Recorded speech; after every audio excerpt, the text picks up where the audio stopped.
everyone, welcome back to my channel. Thank you so much for watching. My name is Dr. Ritu Dharma. Welcome you all. आज की ये video है aphorism number 149 के बारे में, which is a very important aphorism. As you all know, organon of medicine एक बहुत ही tough subject है, लेकिन जब ये समझ आने लग जाए तो सभी को इस सब्जेक्ट से प्यार हो जाता है. ये इतना इंटरेस्टिंग सब्जेक्ट है, बट बिकॉज थोड़ी सी लैंग्वेज टफ है या फिर ऐसे बड़े बड़े भारी भरकम अफॉरिजम्स देखकर ही पहले से डर लग जाता है. तो बेसिकली इन अफॉरिजम्स को थोड़ा सिंपल करके थोड़ी सरल भाषा में लेकर आना और आपको ऑर्गेनॉन से अवेयर कराना मेरे चैनल का मकसद है. ऑर्गेनॉन ऑफ मेडिसिन आपको धीरे धीरे करके पसंद आ रही है और ये चीज मुझे जानकर बहुत सुकून मिल रहा है कि आप सभी स्टूडेंट्स को, जितने भी प्रैक्टिशनर्स हैं और जो भी लोग मेरे चैनल से जुड़े हैं, they are loving the videos and they are appreciating so much. और इसी तरह से प्लीज अपना प्यार बरकरार रखिए, इसी तरह से अपना अप्रिसिएशन और ब्लेसिंग्स मेरे चैनल को देते रहिए. I am very grateful to each and every one of you to extend this family till here. आज की वीडियो भी बहुत इंटरेस्टिंग होने वाली है. अफॉरिज्म नंबर 149 पढ़ेंगे. दो कंसेप्ट आज हम बहुत अच्छे से समझने वाले हैं. आफ्टर डूइंग अफॉरिज्म नंबर 148, जिसमें हमने मोडस ऑपरेंडाई को बहुत अच्छे से समझा, आज हम एक टर्म समझेंगे विच इज मॉन्ग्रल सेट. इस पर अगेन एक शॉर्ट नोट आता है. लॉन्ग नोट यूजुअली नहीं आता, शॉर्ट नोट आता है मॉन्ग्रल सेट पर. तो इसके फुटनोट पे हम जानेंगे मॉन्ग्रल सेट क्या है, प्लस ये बड़ा सा अफॉरिज्म जिसको 5th एडिशन में थोड़ा अलग से लिखा है, 6th एडिशन में थोड़ा सा अलग से लिखा है. तो दोनों को ही हम ऑल टुगेदर समझेंगे कि डॉक्टर हैनेमैन हमें अफॉरिज्म नंबर 149 में क्या बताना चाह रहे हैं. बहुत ही इजी अफॉरिज्म है, लेकिन आप जिस तरीके से मैं बता रही हूँ ऐसे पढ़ेंगे और मेरी वीडियो को देखने के बाद फिर से खुद से एक बार रिविजन करेंगे, आपको बहुत अच्छे से समझ आ जाएगा. I am trying my best कि ज्यादा से ज्यादा वीडियोस जल्दी लेकर आ सकूं, आप सभी के लिए आपका कोर्स पूरा करा सकूं.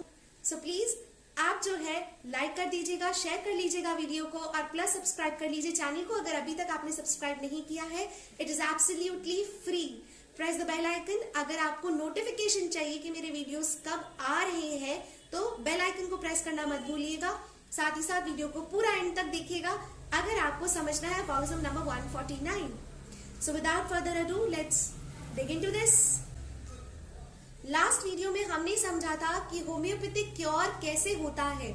बहुत अच्छे से समझने के बाद कि अक्यूट डिजीजेस में कैसे होता है, क्रॉनिक डिजीजेस में कैसे होता है, आज इस वीडियो में एक बहुत बड़ी चीज क्लियर होगी. जिन भी लोगों को ऐसा मिथ है कि होम्योपैथी स्लो काम करती है, होम्योपैथी अक्यूट डिजीजेस में काम नहीं करती, आज उन सभी लोगों का ये मिथ, ये अंधविश्वास, ये फैलाई हुई बात, इसको हम रॉन्ग प्रूव करने वाले हैं. बिकॉज आज की इस वीडियो में डॉक्टर हैनेमैन हमें क्लियरली बता रहे हैं कि अक्यूट डिजीजेस में होम्योपैथी कितना वंडरफुली काम करती है. सो प्लीज जो भी लोग आपको ऐसे कहते हैं कि अक्यूट डिजीजेस में काम नहीं करती या फिर होम्योपैथी तो बहुत धीरे धीरे काम करती है, उन सभी के साथ ये वीडियो जरूर शेयर कीजिएगा so that they come to know about homeopathy, the exact truth of homeopathy with our authentic textbooks reference. तो डॉक्टर हैनेमैन हमें बताते हैं when the suitable homeopathic remedy has been thus selected. Again हम उसी तरीके से शुरुआत कर रहे हैं कि आपको एक suitable well selected remedy को चुनना है, well similar medicine को चुनना है and rightly employed, और उसे अच्छे से आपने खिला दिया. The acute disease we wish to cure, ऐसे acute diseases जो हमारी इच्छा है, हम जिनको ठीक करना चाहते हैं, ऐसे acute disease. I really hope acute disease और क्रॉनिक डिजीजेस का आपको डिफरेंस पता होगा. अगर नहीं पता है तो मैं छोटा सा जल्दी से बता देती हूँ. ऐसे डिजीजेस, ऐसी बीमारियां, ऐसे लक्षण जो कुछ दिनों से लेकर बिल्कुल अभी एक दिन या कुछ घंटों के अंदर अंदर आए हैं, कुछ दिनों में आए हैं, वो अक्यूट डिजीजेस होते हैं. क्रॉनिक डिजीज जो काफी पुराने हो जाते हैं, जिसके कुछ कुछ सिम्टम्स तो पेशेंट को याद भी नहीं रहते, ऐसे होते हैं क्रॉनिक डिजीज. अक्यूट डिजीज के पेशेंट को सारे सिम्टम्स अच्छे से याद होते हैं क्योंकि वो अभी अभी कुछ घंटों पहले या कुछ दिनों पहले ही आई है.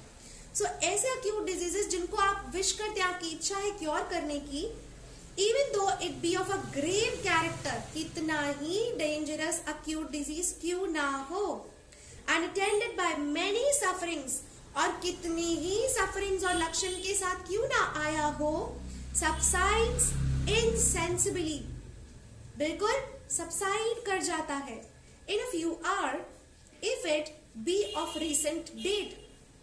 कुछ घंटों के अंदर आप देखेंगे गायब। अगर वो एक रीसेंट डेट का है, बहुत ही नजदीकी, कल से शुरू हुआ है, परसों से शुरू हुआ है, in a few days if it be of somewhat longer standing, और कुछ दिनों में चला जाता है, मान लीजिए वो एक हफ्ते से है तो वो कुछ दिनों के अंदर चला जाता है। Along with all the traces of indisposition, उसके साथ साथ चली जाती है सारे नामो निशान इंडिस्पोजिशन की। इंडिस्पोजिशन का कॉन्सेप्ट नेक्स्ट अफॉक्सम में पढ़ेंगे, तो इसलिए आप मेरी वीडियोस को चेकआउट करते रहिएगा। Next aphorism number 150 is about indisposition. तो यहां सिर्फ ये टर्म यूज कर रही हूं, आगे इसके बारे में क्लियर करूंगी। एंड नथिंग और almost nothing more of the artificial medicinal diseases perceived, और कुछ भी नहीं बचता। Nothing and almost nothing more of the artificial medicinal diseases perceived, केवल और केवल क्या आप देख पाएंगे, एक आर्टिफिशियल मेडिसिनल डिजीज शरीर के अंदर, which is basically the medicinal disease. There occurs, फिर क्या होता है, by rapid imperceptible transitions, nothing but restored health recovery, बिल्कुल जल्दी से बहुत छोटे मोटे बदलाव के साथ, चेंजेस के साथ आप देखेंगे कुछ भी नहीं आपको पता चलेगा और आपकी हेल्थ, आपकी रिकवरी रिस्टोर हो जाएगी। Diseases of long standing and especially such as are of complicated character require for their cure a proportionately longer time। अब बहुत chronic cases हैं जिनके साथ बहुत सारे complicated characters जुड़े हैं, बहुत बहुत पुरानी बीमारियां हैं, वो थोड़ा सा proportionately लंबा समय मांगती हैं क्योर के लिए। अगर आप सोचें एक पेशेंट को 6-7 साल से या 15-16 साल से कोई बीमारी थी और वो होम्योपैथ के पास आए और वो बोले हमें एक हफ्ते में ठीक कर दीजिए या हमें कुछ महीनों में ठीक कर दीजिए, वो पॉसिबल नहीं है। और फिर लोगों ने क्या मिथ क्रिएट कर दिया कि होम्योपैथी तो स्लो काम करती है, जबकि लोग क्या करते हैं, बहुत सारे कन्वेंशनल मेडिसिन लेकर, बहुत सारे कन्वेंशनल मेडिसिन को लेकर बहुत समय अपना व्यर्थ करने के बाद, अपने केस को कॉम्प्लिकेट करने के बाद एक होम्योपैथ के पास विजिट करते हैं और फिर वो होम्योपैथ से ऐसी अपेक्षा करते हैं कि वो उनको बिल्कुल क्योर कर देंगे थोड़े ही दिनों में। और उसके बाद जब ऐसा नहीं हो पाया तो लोगों ने ये मिथ क्रिएट करना शुरू कर दिया कि होम्योपैथी बहुत स्लो काम करती है, पर ऐसा कुछ नहीं है। अगर आपकी बीमारी बहुत लंबी है, बहुत पुरानी है, तो उसको जाने के लिए भी प्रोपोर्शनेटली थोड़ा लंबा समय लगता है। और जो अक्यूट डिजीज होते हैं उसके लिए तो बोल दिया कि अक्यूट डिजीज में तो ये काम ही नहीं करती, ये तो स्लो काम करती है, तो उसको स्लो कैरेक्टर ऑफ डिजीजेस के लिए दिया जाएगा।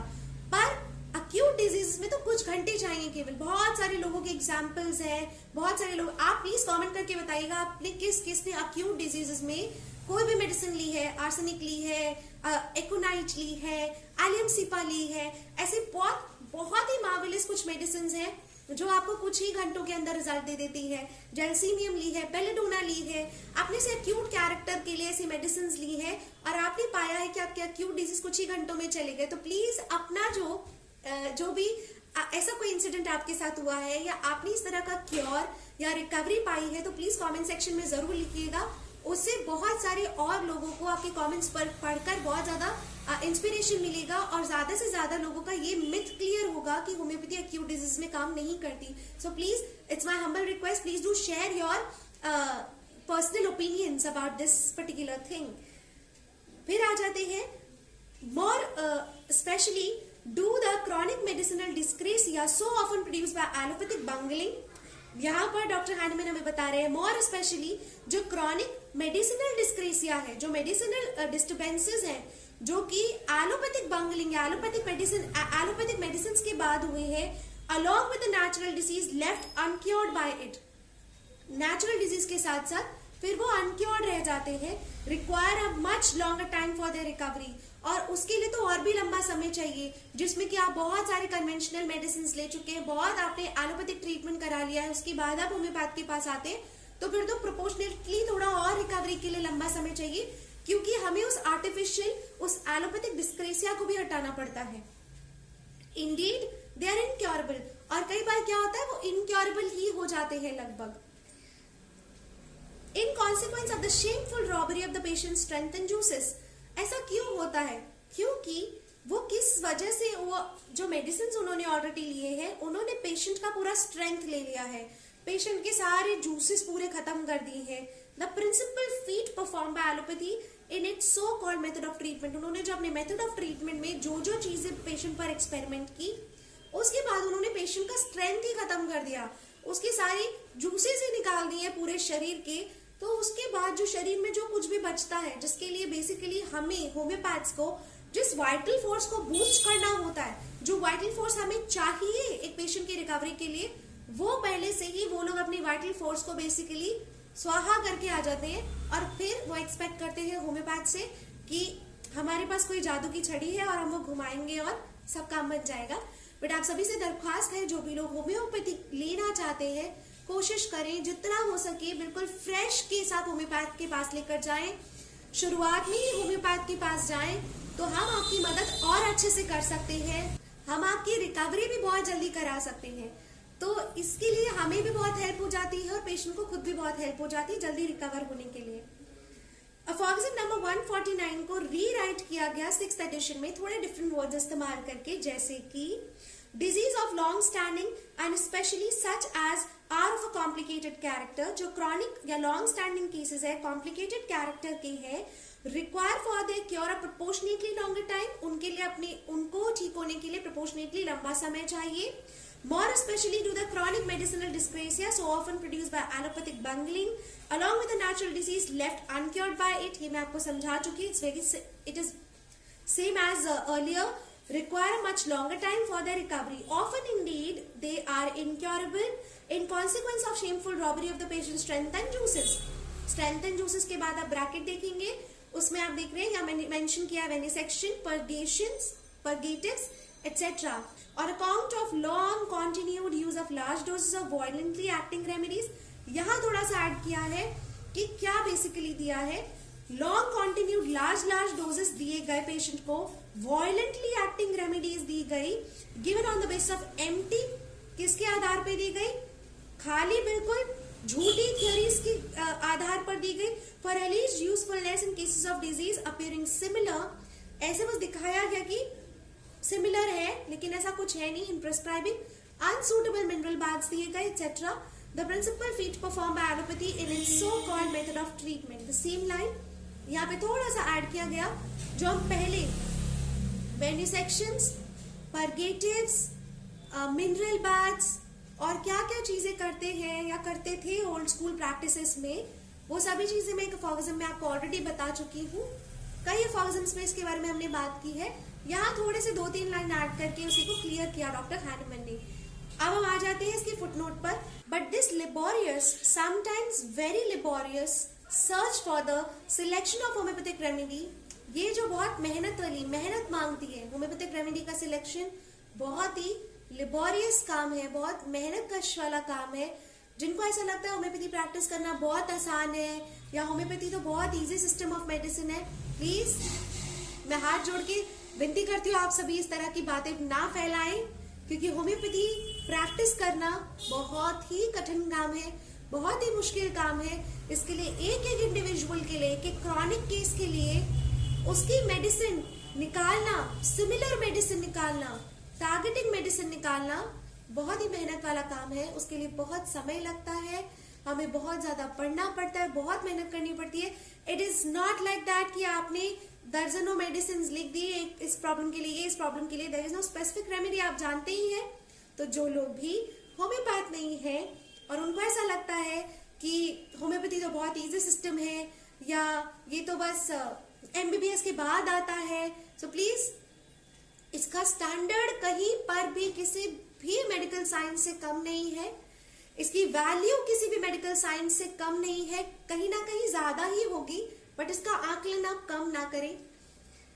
Remedy most suitable in every respect to each morbid state is an operation.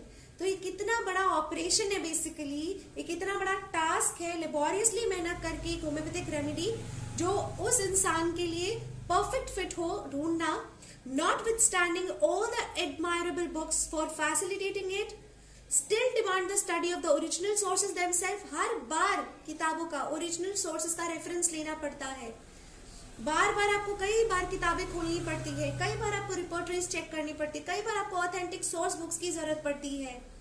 अभी भी आपको ये जरूरत पड़ती है। And at the same time a great amount of circumspection and serious deliberation which have their best reward in the consciousness of having faithfully discharged our duty।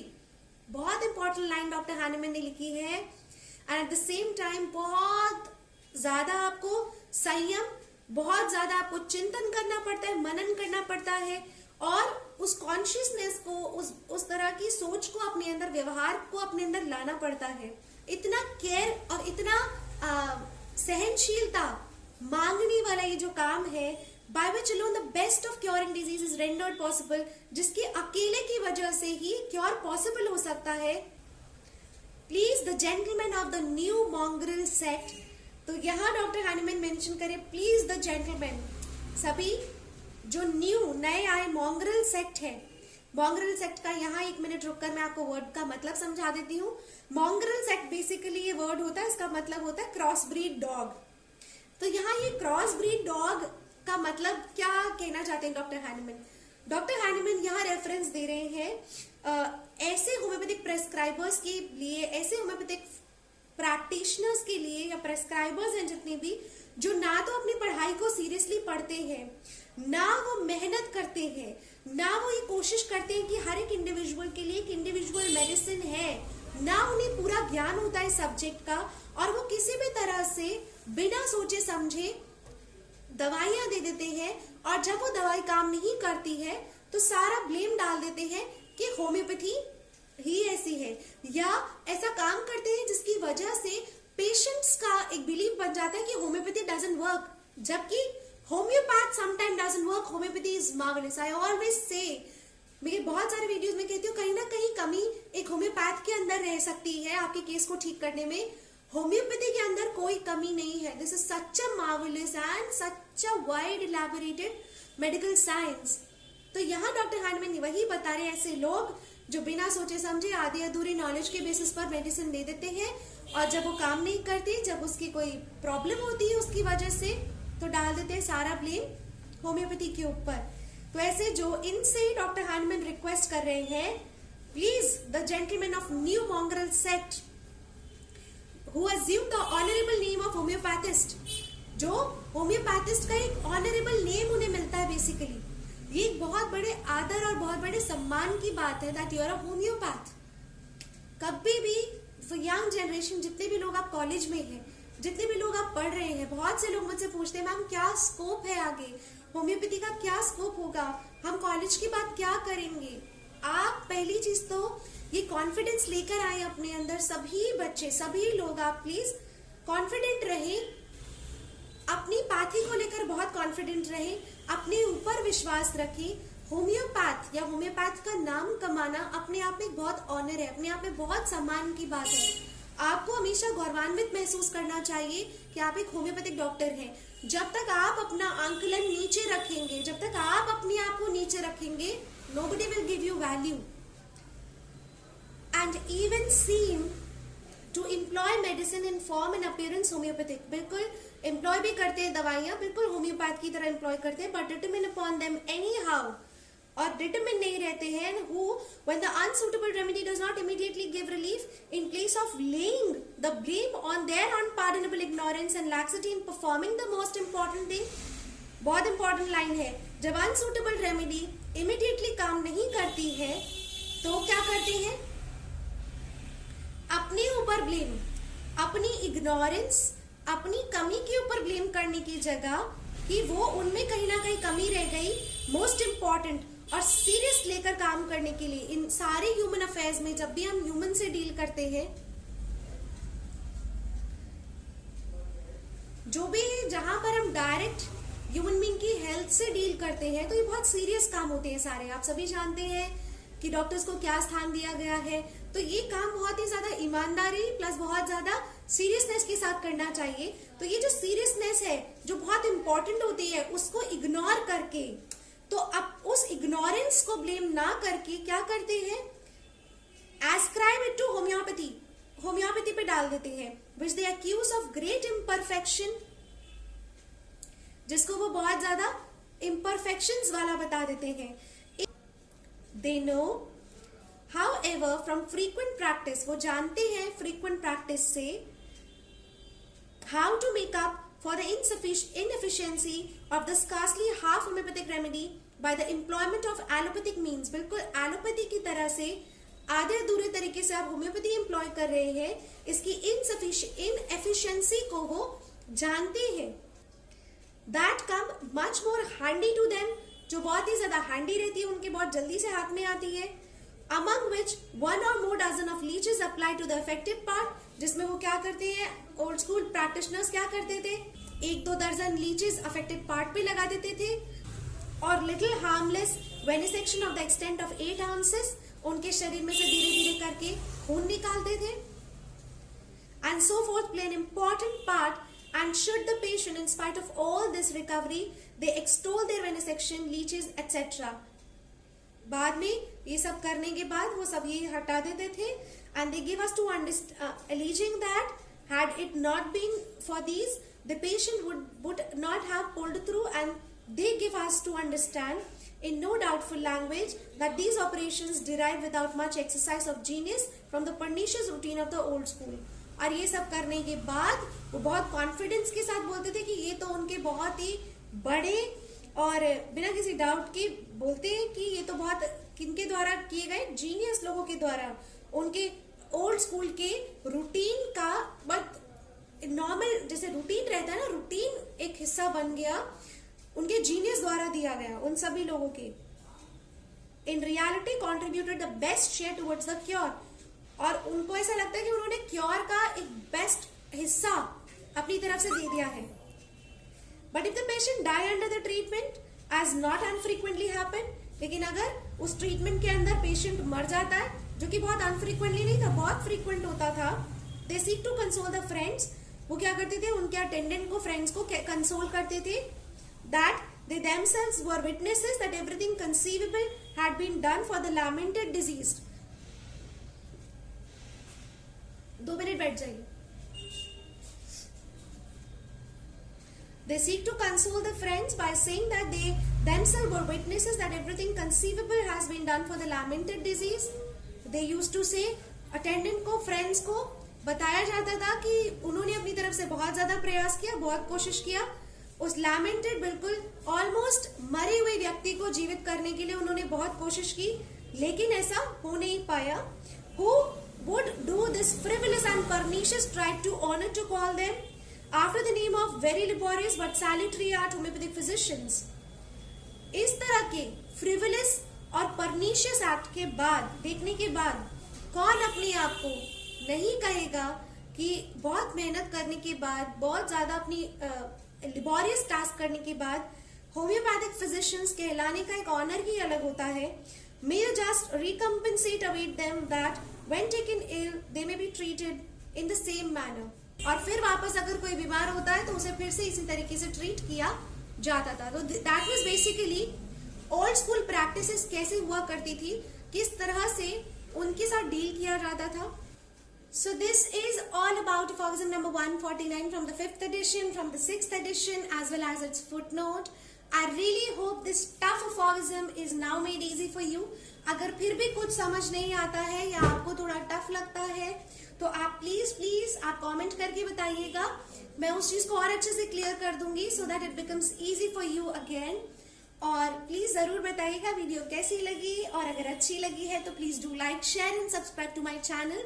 As I always say, thank you so much for watching this video so patiently.